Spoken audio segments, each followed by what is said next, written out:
Now next is the stability of bodies in fluid. Now for stability, first we will look into the submerged body.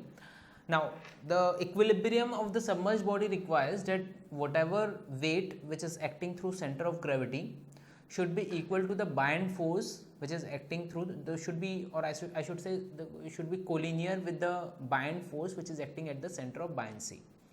Okay, the equilibrium of a submerged body requires that the weight which is acting through center of gravity should be collinear with the buoyant force which is acting at the center of buoyancy. Okay, now this equilibrium can be either a stable equilibrium,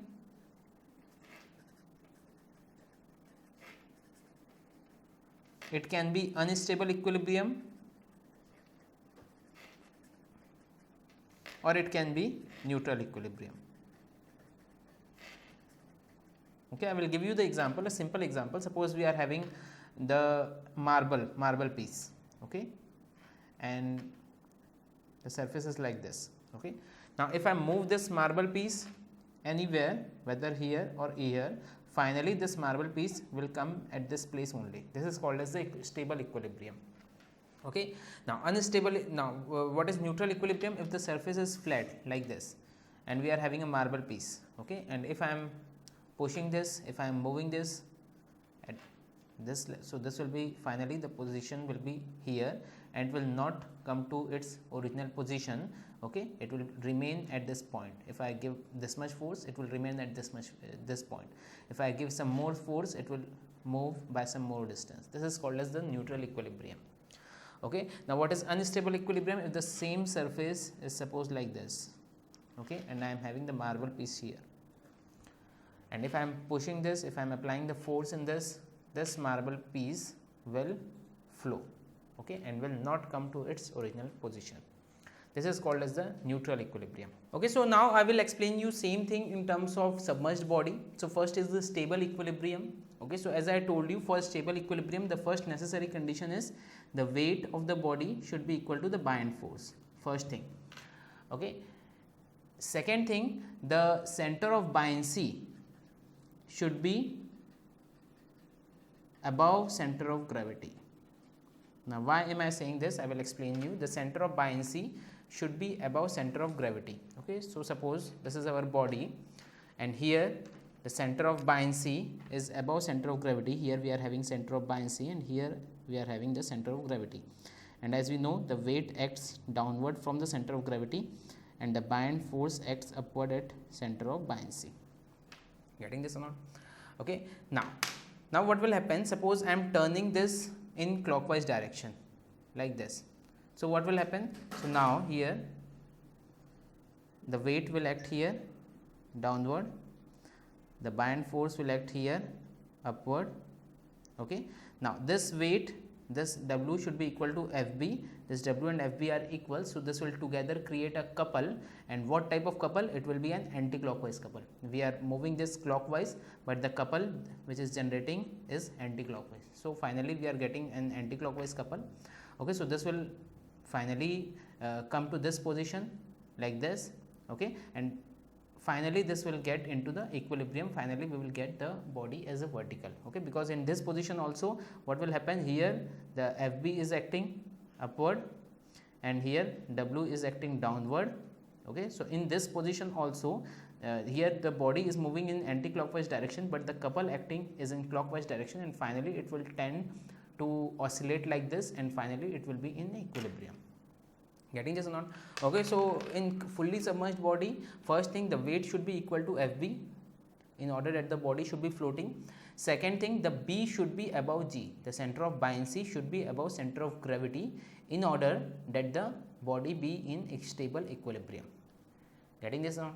Okay, so what about in unstable equilibrium? So what will happen in unstable equilibrium? So same thing, first condition will remain same, the W should be equal to FB.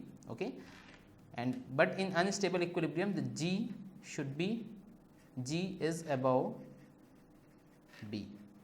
Okay, that means the center of gravity,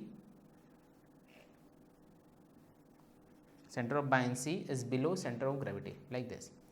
Okay, and at center of gravity weight will act downward, at center of buoyancy buoyant force will act upward like this. Now what will happen if we are moving this in clockwise direction? If the body is moved in clockwise direction, here we are having the weight which will act downward. Here we are having the center of buoyancy. From here the buoyant force will act upward. Okay. Now because the body was moving in clockwise direction and this couple is also acting in clockwise direction, so finally it will emerge. Getting this not? Okay. This body will completely turn. So this is called as unstable equilibrium. This will not regain its original shape, original position, sorry.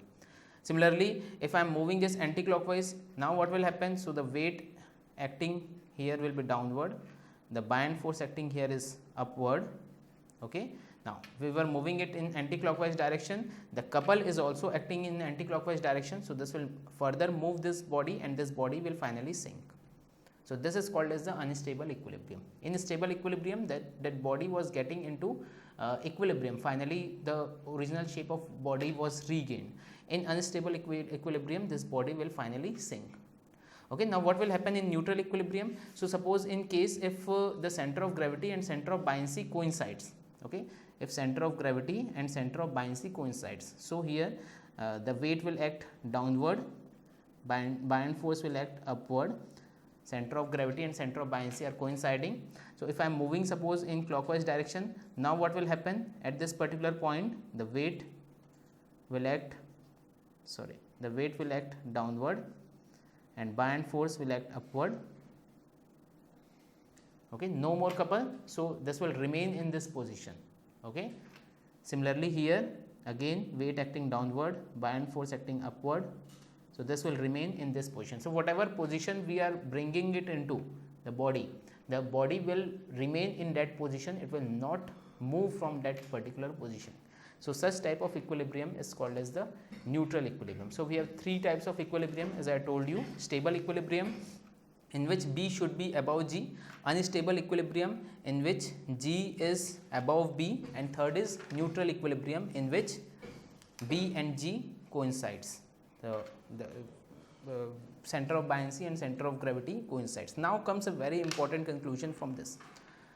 Now what is the meaning of this? Now obviously we always want that the body which is floating in the fluid should have an stability. It should have a stable equilibrium. Whether we talk of the ship, or whether it be submarine, or whether it be the parachute flying in the sky, for all these bodies, in whichever means it is floating in the fluid, everything should have this stable equilibrium. And what is essential for a stable equilibrium? For a stable equilibrium, this center of gravity should be below center of buoyancy. This is very important thing. For a stable equilibrium, the center of gravity should be below center of buoyancy. This is the reason whatever the weight is put in the submarines or the parachutes, that is put in the downward side only, so as to increase the center of gravity in the downward direction. So for example, in parachute, as we know, so this is the kind of parachute. Now have you ever thought that this is the parachute we are having? Okay. Now why don't a person sits here? The person always sits here. Why? This can also be here. But why the person also sits here? Because we have to increase the center of gravity in the downward direction. Whatever weight we are placing in submarine also, if you know, this is our submarine, and whatever weight we are placing, all those weights is placed in the downward side only and not upward, because we have to increase the center of gravity, center of buoyancy, because once the body is submerged in the water, the center of buoyancy will remain at the same point until this comes out of water. Okay, so the center of buoyancy will remain same. So what can we control now? So we can control the center of gravity. So center of gravity should be below the center of buoyancy. So for that, the weights in the parachutes or in the submarines is placed in the downward side. Getting this or not? Okay, so if you want, you can write down one note. If an external load is to be placed in a submarine, it is always preferred to be placed towards the bottom. Okay, now we will look into the stability of floating bodies or the partially submerged bodies. Now what will happen in case of floating body? So in case of fully submerged body, as I told you, the center of buoyancy was fixed. but this will not be the case in case of partially submerged body. So what will happen in case of partially submerged body, because the volume of this body is, because as this body is getting unstable, as we are moving this body, as this body is suppose tilted by an angle theta, so what will happen, the volume which was immersed before, whatever volume of this body which was immersed before, that volume is changed. Now this much volume is immersed. Getting this or not? And volume of solid immersed is same, changed. That means the center of buoyancy will change, because ultimately the center of buoyancy is the center of gravity of the displaced volume. Okay, so if initially suppose the center of gravity is at this point acting downward, and center of buoyancy is suppose at this point acting upward. Okay, now what will happen? Now the center of buoyancy will change, center of gravity will remain same at this point, W weight is acting here, okay, but the center of buoyancy will change. Now more volume is at this side, so the center of buoyancy will be at this side. This is our center of buoyancy. Okay, so now what we will do in this case is, this is our G and this is our B dash, the new center of buoyancy is B dash. I will show you in a more clear view.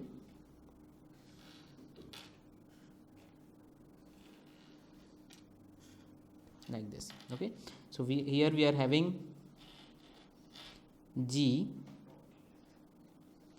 this is G, where W is acting, and here we are having the center of buoyancy from where buoyant force is acting. Okay, so what we can do here is, when we project this, if I draw a line, okay, it will meet this center line at a point. This point is called as M, which is called as the meta center. Okay, here a new terminology is introduced, that is called as meta center. And the height from the center of gravity to this point, to this meta center GM, is called as metacentric height. Now what is the significance of this meta center? You will understand this. Okay, so now if this GM is greater than 0, if the value of this GM, the metacentric height, is greater than 0, that means if this GM is greater than 0, that means M is above G, and if M is above G, then suppose if this body is moving in clockwise direction, and if M is above G, the couple is acting in anti-clockwise direction. Okay, so finally we will get the body in stable equilibrium. Getting this or not? Okay, so if GM is greater than 0, then we will be having a stable equilibrium. Okay, now what if GM is less than 0? So if GM is less than 0, so in this case, this body, in this case, what will happen? Suppose point G is here, okay, and this is our FB, new buoyant force acting at this point at B dash. Okay, and here if I project this, I will get a point M here. That means M is below G, that means GM is less than 0. So if GM is less than 0, then what will happen? So this was moving in clockwise direction, but the couple is also pushing it into further clockwise direction. So this will finally sink. Okay, so this is called as unstable equilibrium. Getting this or not? Okay, so this is the condition for stable equilibrium. This is the condition for unstable equilibrium. Okay, and when this B dash coincides with point G, then we will be having a neutral equilibrium. When this B dash and G coincides, both will act at the same point, then we will be having a neutral equilibrium. Okay, so if GM is greater than 0, then we have a stable equilibrium. If GM is less than 0, then we have a unstable equilibrium.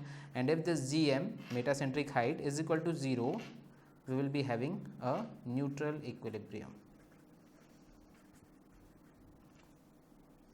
Getting this or not? Okay, and how can we calculate this GM? This GM is nothing but this point, the initial point of buoyancy is suppose B, okay, and this is our M, this is G. So how can we calculate this GM? So this GM is nothing but BM minus BG. This was initial center of buoyancy, this is our meta center, this is center of gravity. So, this Bm is equal to this Gm is equal to Bm minus Bg. Okay. So, this is how we can calculate, and as I told you, if Gm greater than 0, that means M is above G, stable equilibrium. Gm less than 0, that means M is below G, unstable equilibrium, and if Gm is equal to 0, M and G coincides, then we have neutral equilibrium. Getting this now? Okay, and this Gm, how can we determine this value of this Gm? So, this Gm, you can directly write the formula is equal to I by V minus Bg, okay, where I is moment of inertia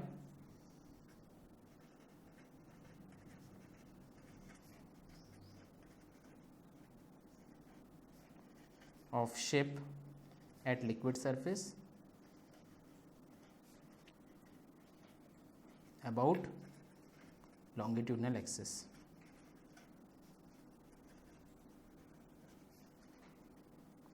Okay. So, the moment of inertia of body, or if we are considering a ship, then the moment of inertia of that ship at liquid surface. What is the meaning of at liquid surface? So, suppose we are having the ship like this, okay, the water level is here, okay. So, whatever the cross section we are having here, if I draw the cross section here, whatever be the cross section, the moment of inertia of this cross section about longitudinal axis. Getting this or not? About longitudinal axis, the moment of inertia of this cross section at liquid surface. The moment of inertia of cross section at liquid surface about longitudinal axis is nothing but I, okay, and V is the volume of water displaced,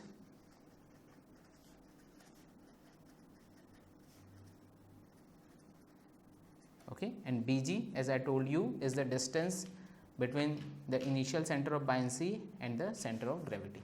Okay, so if I want to calculate this Gm, metacentric height, this is equal to I by V minus Bg. Getting this now? Okay, and in this formula, this I by V is also called as metacentric radius. Metacentric radius means the distance between this B and M. This is called as metacentric radius. Okay, so this Bm minus Bg, ultimately this is nothing but Bm minus Bg, which is nothing but Gm. Okay, now the ship, the angular displacement of ship can be either about longitudinal axis or it can be about transverse axis. When the angular displacement of the ship is about longitudinal axis, that is called as the rolling, and when it is about transverse axis, then it is called as pitching. Now what is this longitudinal axis and transverse axis? Suppose this is our ship and this is our longitudinal axis. Okay, so if this ship is getting displaced about this or oscillating about this longitudinal axis, like this, about this axis, okay, then it is called as the rolling process. Getting this? And if it is displaced about transverse axis, this is the transverse axis, okay, if it is displaced or oscillating about transverse axis, then it is called as the pitching process. Getting this? So this is, you can write down this note. The angular displacement of a boat or ship about its longitudinal axis is known as rolling, while that about its transverse axis is known as pitching. Okay, so this is what is called as the metacenter in the ship. Now coming to the experimental determination of this metacentric height. Okay, now how can we determine this metacentric height experimentally? So we have this setup. I think you have also done in your engineering curriculum the laboratory test of this determination of metacentric height. So what we do here is we are placing a weight, and suppose this is displaced by an amount theta, then the weight will be displaced by an amount, suppose x. This is our initial center of gravity and center of buoyancy. This center of buoyancy obviously will shift at point B dash. Okay, so now if we want to calculate this Gm, so this Gm will be equal to Px by W into cot of theta. Okay.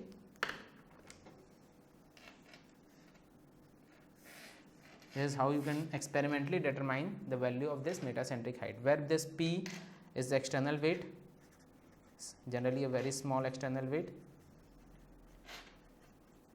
Okay. W is the weight of the ship,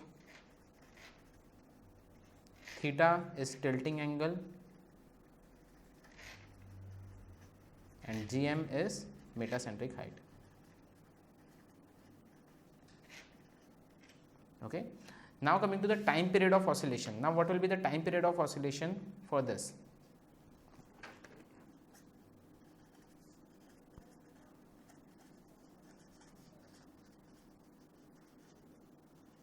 Suppose any disturbance is produced in the ship, then by how much time it will oscillate. So this time period T is equal to 2 pi under root of k square by 9 gm. Okay. So this is how we can determine the time period, total time period of oscillation. T is equal to 2 pi under root of k square by 9 gm, where k is radius of gyration.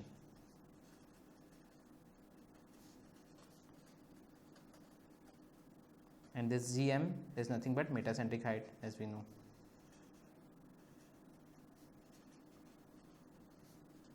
Okay, so you can learn this formula. T is equal to 2 pi under root of k square by 9 gm. This is time period of oscillation. Okay. Now, very important thing, more is the value of this gm, more is the value of metacentric height, less will be the time period. Time period of oscillation will be less. Time period of oscillation is less, that means the stability of the ship is more, stability is more, but at the same time the comfort is less. Okay, it will be jerky, stability will be more, no doubt, because time period is less. It will very soon it will be stable, but still the stability will be more, but still the comfort will be less. On the other hand, if this metacentric height is less, time period of oscillation is more, stability will be less, okay, but comfort will be more. Okay, that means stability is less, means it will oscillate for a more time. That is the meaning of less stability and more stability. Okay, now in case of army ships, what is more required is the stability, not comfort. So in case of army ships, this metacentric height should be more. But what about in passenger ships? In passenger ships, this comfort is required more than this. Okay, that means if the time period of oscillation is more, then it's okay, no problem, but the comfort should be more. So in passenger ships, the comfort should be more, so the metacentric height should be less. In army ships, the comfort hardly matters, the stability should be more, so the metacentric height should be more. Getting this on? Okay, so if you want, you can write down the note. In army ships, metacentric height should be large, but in case of passenger ships, metacentric height is small.